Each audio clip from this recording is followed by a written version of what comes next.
Welcome back to Linda's Pantry, and I'm super excited to bring you along for this recipe.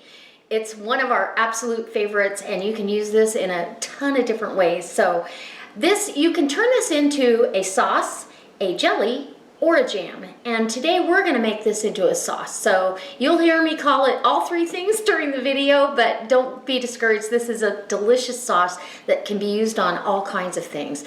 This is my version and my recipe for pineapple jalapeno red pepper jelly, jam, or sauce. And so if this inspires you to come along, because it's absolutely fabulous, go down in the About section below. Check out all the links I've left for you. I've got a link to one of my friends over at Slippery Chicken Barbecue. I knew I was going to say it wrong again, but I'm going to leave that one in there. So Thomas, sorry. His link is down there, as well as my Wild Tree website where you can shop for all natural organic products. I've got my Facebook page. Go hit like over there, and I've got my mailing address in the description box as well, so if you ever want to drop me a line, you can do that there, and that's where I would take video requests and communicate back and forth for that. So I can't wait to show you this. Come on, let's go do this, because it's so, so good. Cool. So I want to show you that really all you have to do is pulse this. If you go too much, you'll end up with a bunch of air in there. It doesn't need to. It's very, very easy to get that done. And then transfer it into your measuring cup. And we'll see here if I can do this. And this was one whole pineapple, so it gives you a good idea of what you need. Okay, wash that up. And we've got our pineapple. Fresh pineapple, nothing better. So I've got all my ingredients are ready to go. I'm so excited. This is so good. It's so good on chicken, fish, pork. Pull it out when you're having a party and put it over cream cheese. Amazing. My favorite way to have this is over grilled shrimp. But okay, so this little handy gadget I love using for these kinds of recipes, because I can get really tiny uniform dice on without having to just stand here and chop, chop, chop, chop, chop, chop, chop. Anyway, very handy little gadget. And so what I'm going to do is I'm going to go ahead, my pineapple, crushed pineapple is going down. And if when you do this, you see, like right now, I see a little seed. It's not going to hurt anything. It's just not going to make the product outcome as pretty, if that makes sense. So now I need to get my reamer for my lemon. I've got the zest of that lemon that I'm going to put down right here. Nice amount of zest. And that's where a lot of the flavor is, because the essential oils. So you can do this over a bowl. You can do this in your hand upside down, because you don't want seeds in here. So I just get as many or as much of the juice. If I drop any seeds, get them out right away. And then squeeze down over your hand and let only the juice go through. It's the only bad thing about lemons. So I'm going to juice this lemon the rest of the way. And then we're going to get it on our peppers in here. Aren't they pretty? It just makes this so pretty. Peppers. And over medium-high heat, you're going to bring this up to a rolling boil that you cannot stir down. And then you're going to kind of turn it down and just let it boil, but not a hard boil, for 15 minutes. Okay, now we need red pepper flakes and sugar. And that sugar will turn to liquid, remember that. And our red pepper flakes, I'm just going to take the lid off of this. And it seems like a lot, but it's not. So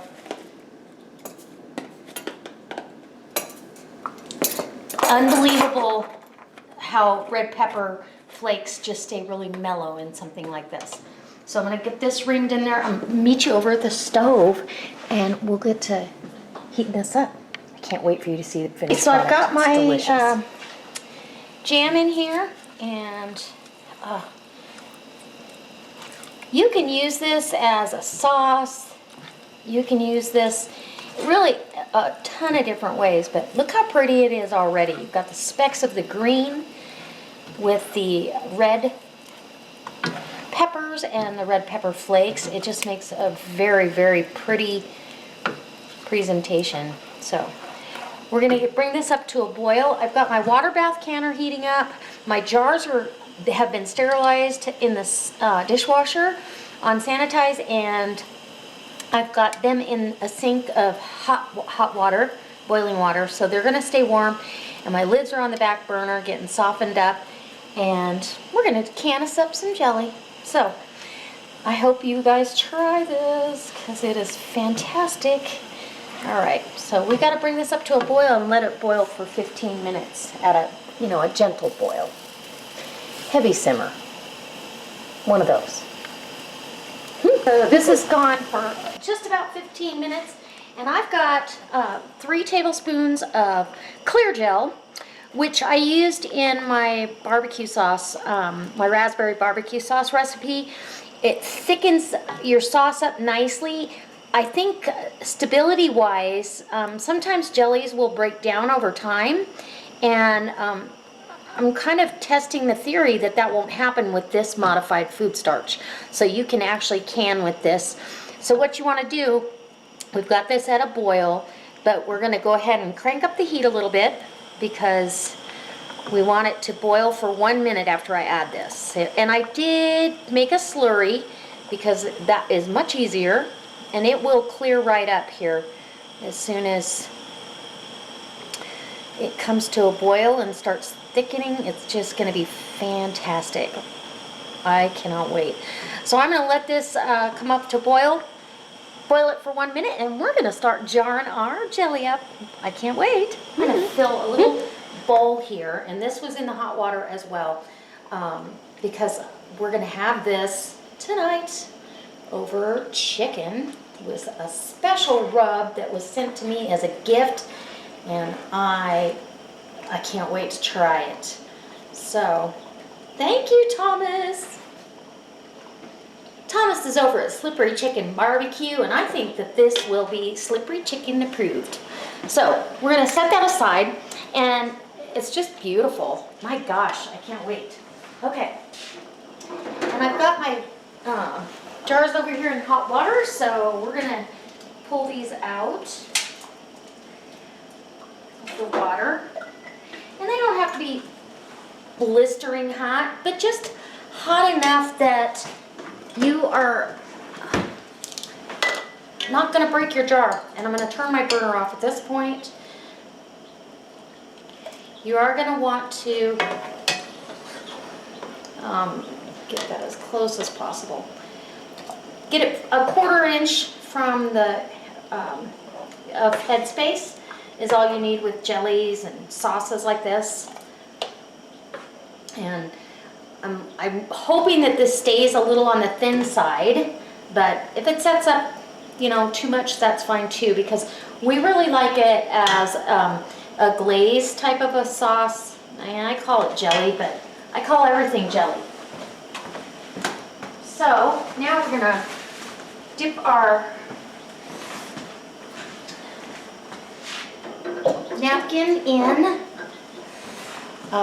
vinegar, and I just switched over to here. Clean off my rim, and that jar is hot. And then we're going to grab a lid, place that down, and a ring, and off to the canner, finger tight. And they do have actually implements now that you can, look how gorgeous, that you can tighten them with, but I just have always done it, and it works for me. So this is going in the water bath canner. It's already hot. And be careful not to burn your fingers. Okay, so I'll bring you back when we're all done. Those are going to water bath it submerged in boiling water for 15 minutes once it comes up to a boil. Then we'll let them rest in the canner for 5 minutes, and then I'll pull them out and let them rest on this towel overnight, actually. But anyway, I'll bring you back, and I'll be able to show you how thick this got from All right, it's time to take the jars out of the canner. I got 2 full pints, and because we did this more like a sauce, we'll go through it pretty quickly because I'll use it for barbecue. Oh.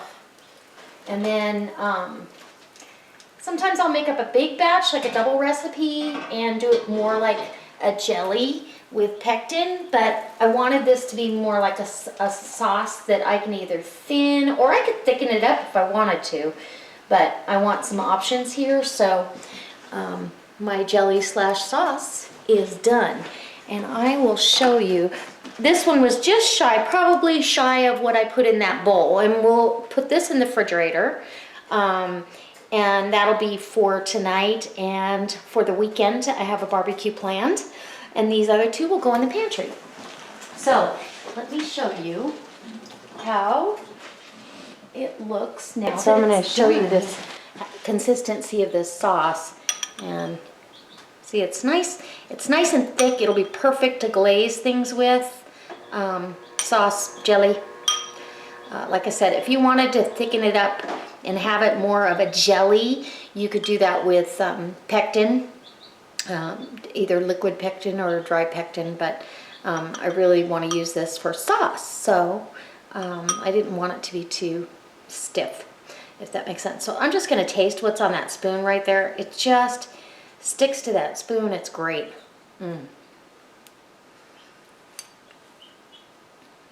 Oh man, you get sweet right off the bat. And then at the back of your tongue, you've got warmer, and it is spicy.